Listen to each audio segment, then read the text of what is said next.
Hello, this is Reiko here with Anime on Location. I'm here with Cynthia Martinez. Um, so here's the first question: How did you first get your start in the world of voice acting? I started a long time ago. I think I have maybe 16, 17 years ago. I don't remember anymore. But basically, there was an open call that ADV was having, and I knew nothing about anime.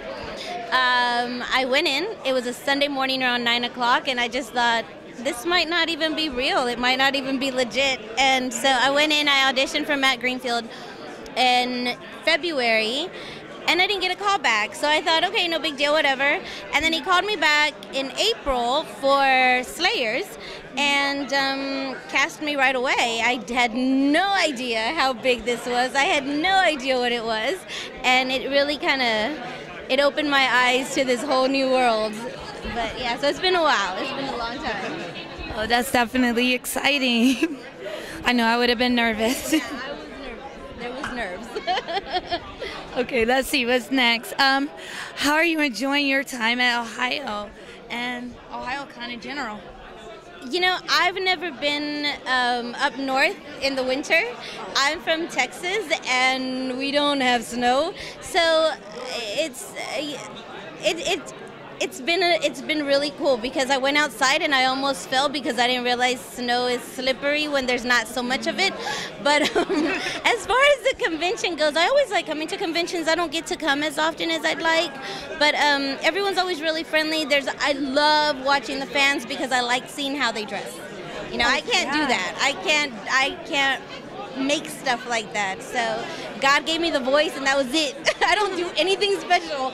But so I really enjoy meeting the fans. I really enjoy talking to them. I really enjoy seeing what they like and, even the feedback. Even when somebody says, hey, I didn't like the way you did this voice character, I just feel like they're more vested than I am. And so that way I know, okay, I need to be more careful with that one or I need to, whatever. But so it's really enjoyable to come and see that and kind of get the feedback. Awesome sauce. All right. So we have the third question here. What do you enjoy most of the convention scene and interacting with the fans? See, and I just covered both of those. Yes. But it's still, I'll go back to that, is that I really like getting the feedback. I really like seeing that people enjoy the shows that I'm in. I really like when people come up and say, hey, or when people remember things that I forgot, that's really cool. I don't know, I fell into this and I feel really fortunate that people actually watch it because I remember thinking to myself, hey, I'm recording Slayers, I'm recording this really cool character, and when I leave the booth, they're going to bring someone else in that's actually good. And so, to see how it has grown and to see how many shows I've gotten after that I'm very grateful for it. So meeting the fans is that's the best part. It is. Okay, let's see.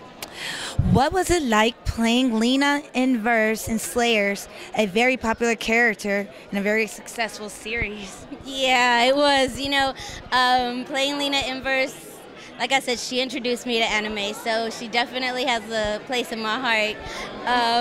I, not knowing how big she was back when I started, I went in to record her, and I don't think that I put much thought into it. I was just like, okay, there's this little cute little redhead girl. She's a little bit of a fireball. I like her, And then when I finished recording it and then I Googled it, I thought, holy cow, she is freaking huge and amazing. And then I had to go back and revisit and be like, this is a character that's very well loved, and this is a character that I need to really pay attention to. And then there was the differences between the Lisa Ortiz side and my side, and that was difficult. That was difficult because I was just like, oh my gosh, I'm so sorry.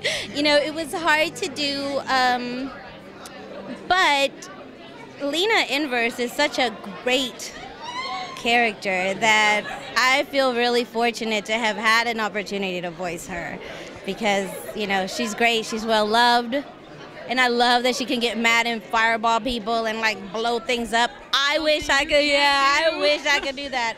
There's times when I'm in traffic wanting to fireball people, but no. We have get out of the way, you know. Yeah, try driving in Houston traffic. I'm ready to fireball everybody. Oh no, I will pass on that. She's mad again. Let's see where we at now. Okay, how about your roles in other popular titles like Nadesco and Razafon? Razafon was a cool show. I think I related to her character. Razafon was a love story. You know, I mean, there's the fighting and the big giant. I got it, but it was a love story for me. And it was, you know, my character was in love with the main character, and he just didn't love her back. And, you know, the end was so heartbreaking for me. But I love that show. A tragedy. It was a tragedy, and I don't know, I mean, I'm sure people have seen it or people have not, but I'm going to say it. So at the end, you know, he doesn't realize, the love of my life doesn't realize that he's about to kill me, and he's killing me, and I'm dying, but I'm in this big old giant thing, and he doesn't know it's me, and so he's killing me, and I'm in my hotel room, and I'm dying, and I have like all this purple blood coming down. And what was really funny about that is that I'm recording this, and I had to go to the restroom, and it was in the middle of the night. And so I told Matt I really have to go to the restroom. And he was like, okay, well, go ahead. I opened the door and the whole place is dark. So I'm thinking, I don't want to go, I'm scared, because I had just recorded my dying scene and I have blood all over the place. But, you know, Razafon is a really good show, and it's a really good series, and it's a love story. Nadesco, holy Moses, it's been a long time. I was a nerdy girl in that. She's so cute. So, you know, I think that was the third show I ever did. Exciting. Yeah, so that's been a long time ago. All right, let's see.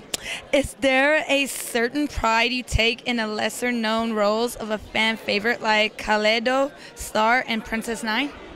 Yes. You know, Kaleidostar Star was a great series, and there's so much anime that it's hard for people to watch all of it. You know, I think that you zero in on... It just won't happen. It won't happen. I mean, there's so much of it, and I didn't realize that. Kaleidostar is a great show. It's a great inspirational show. But it is more, you know, frou-frou-y. It is more of a girly show. It is more, but it's very inspirational. So I love that show because I have a daughter and I like to be very inspirational. So, you know, I mean, Kaleidostar is a great show for that. Which one? It is. No, it is very kid-friendly. Princess Nine, I was pregnant during that show. So everybody was afraid I was going to go into labor. And they wouldn't let, you know, it's a baseball show. So, like, I'm trying to do some running scenes. And they're like, stop, you're going to go into labor. And I was like, the hospital's right down the street. Who cares? But, you know, Princess Nine is also another one. Voices of a Distant Star. You know, some people really know it. Some people don't. Again, it's a really cool love story. There's a few that I have that are not big mainstream, you know, that people know about, but I don't know, you know, I take pride in all the ones that I do, and I fall in love with every character, so it's really, you really connect with them. You really connect with them. Big or small, we don't know, we just love our characters. Because you have to put yourself into Exactly, yeah, and it is. People say, you know, they're like your children, and they are. You love every one of them. All right, let's see what we have next here. All right, for fans that would like to know more about you, is there a place to find you on the internet? I do have a Facebook page, or there's like a Facebook fan page or something. I'm learning how to do all that. I'm not very computer savvy, and you know, my kids are trying to help, but they don't. I get on their nerves, they get on mine. I mean, what do you do? So I'm working on setting up more of a social media page. I do have, you know, I sing in a band, I write for plays, I write for other bands. So I'm working on that. So I said I was going to get it all together, packaged up, and I'm going to send it out. So currently, I'm a little slow on it. You just need it all bundled together. I do. Yeah. Can somebody like do a Facebook social media for dummies? That would be cool. Twitter for dummies. I still don't even know what Twitter is, but I'm good. All right. Are there any upcoming or current roles you can talk about at this time? You know, Chris told me there was one, and I forgot which one it was, and if I say the wrong one, he's going to yell at me. So I'm going to leave that question alone. We're going to wait. Can y'all Google that? All right, and thank you for your time. And it was always a pleasure to meet you. Nice meeting you. Thank you, guys. Thank you.